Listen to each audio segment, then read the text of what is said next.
Hare Krishna, Namaste. Chapter 14 is entitled as Gunatraya Vibhaha Yoga. Sloka 3, Part 1.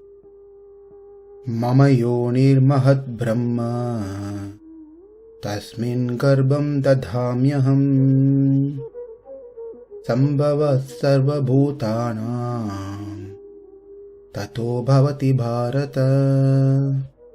Two main topics that will be described in this chapter as we go deeper are: number one, how do the three modes become the cause of our bondage, our entanglement in this prakriti, in the material world.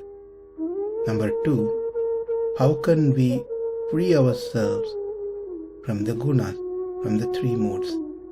Just knowing how we got into this is not good enough. We must also know how we can get out of this.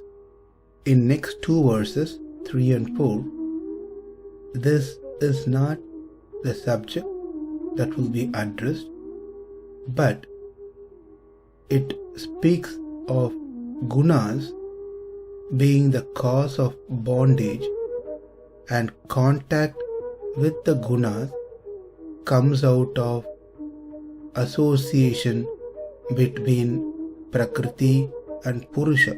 Purusha means the living entity, the jivatma. Number one, the modes being the cause of bondage, and the modes comes out of the association between prakriti and purusha. Both these happen only due to the Supreme Lord Sri Krishna's will. This is the main message in this sloka and the following sloka as well. That is, because of Krishna's sankalpa, his will, the three modes, the gunas, becomes the cause of bondage, and contact with the gunas comes out of association between the prakriti and purusha. One may ask why this is being discussed here. What's the purpose? To know it's because of Krishna's will these things happen. In 13th chapter 27 sloka, Krishna said, Yavat sanjayate kinchit sattvam stavara jangamam kshetra kshetrajna samyogat tadviddhi paradarshava.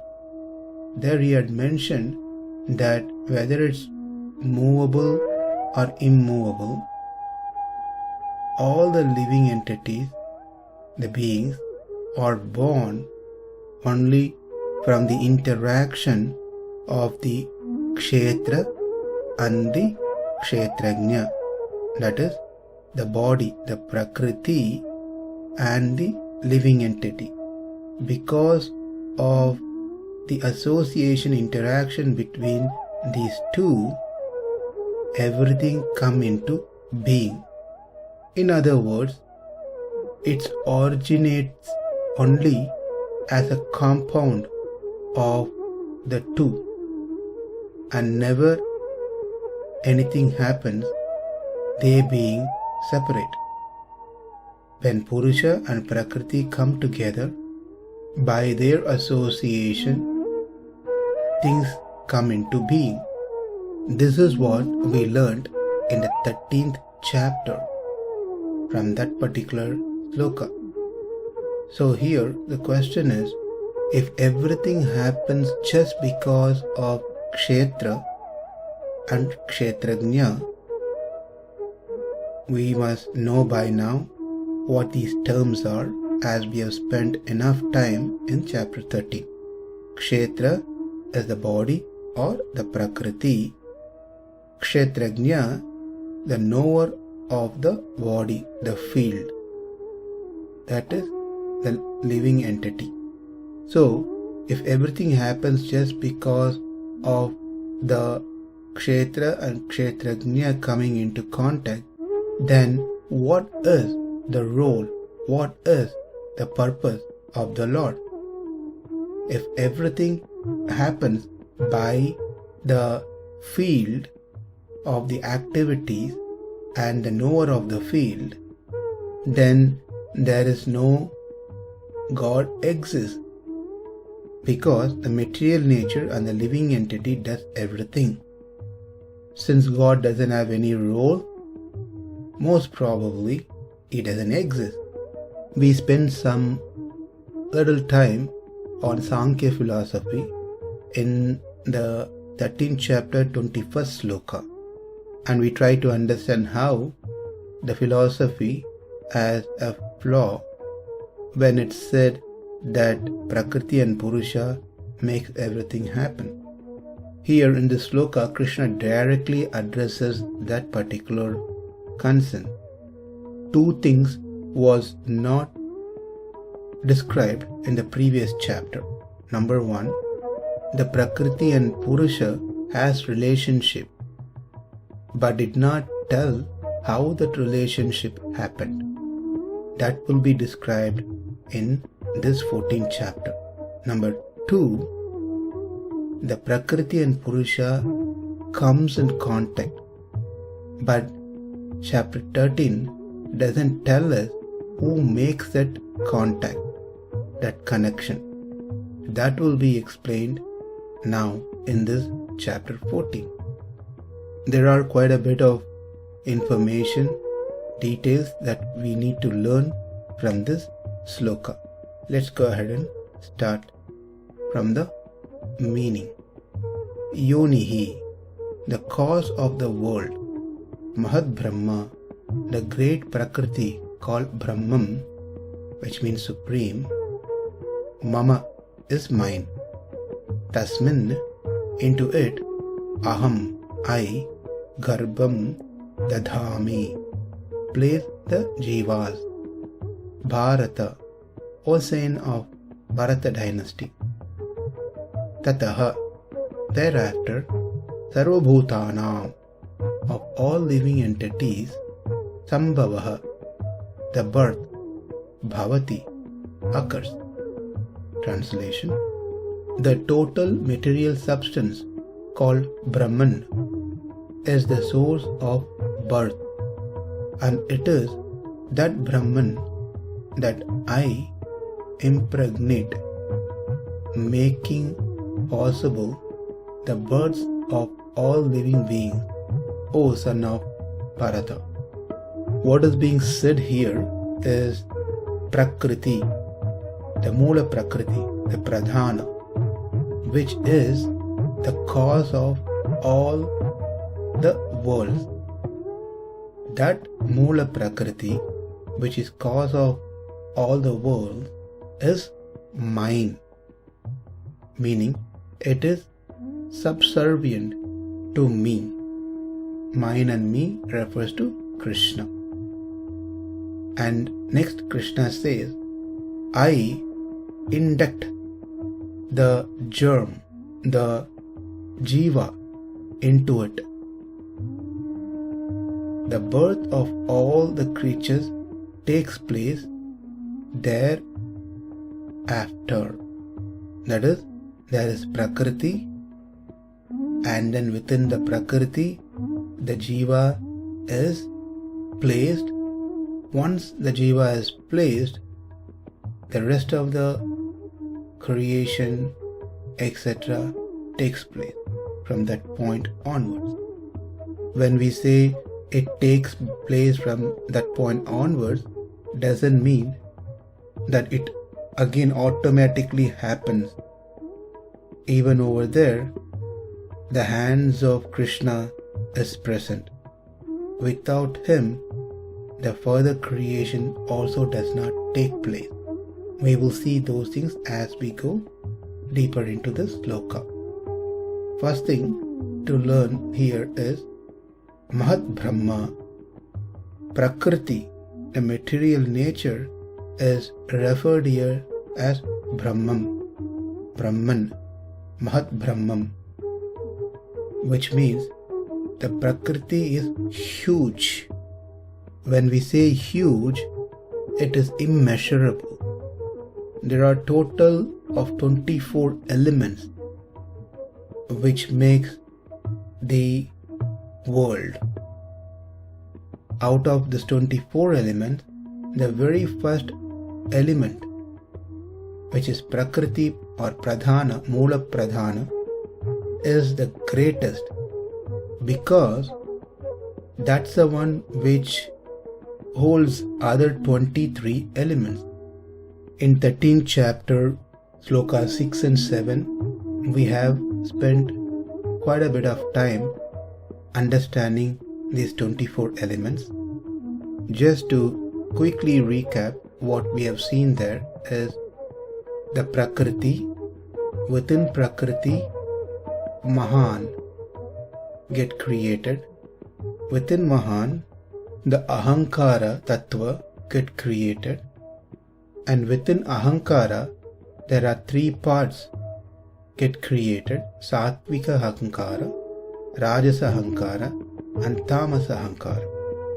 From Sattvika Ahankara, there are 5 Jnanendriyas, the senses that generates or creates knowledge to the Jivatma, and 5 Karmendriyas, the 5 senses to perform activities, and Manas, the mind. They get created from the Sattvika Ahankara. Then from Tamasa Ahankara, 5 Tanmatras and 5 Bhutas get created. The Tanmatras, Shabda, Sparisha, Rupa, Rasa, Gandha, and 5 Bhutas, Akasha, Vayu, Agni, Apaha, Prithvi. Whereas the Rajasa Ahankara does not perform any activities separately or create anything, rather it helps both Sattvika and Tamasa Ahankara to perform their activity. Now let's see the total. 5 Bhutas, 5 Tanmatras, 5 Jnanendriyas, 5 Karmendriyas, and Manas. That makes it 21. Then Ahankara 22 and mahad, Mahan, is 23. All these 23 elements are within that Pradhana, Prakriti, Moola Prakriti. Then we could imagine how huge this Moola Prakriti is.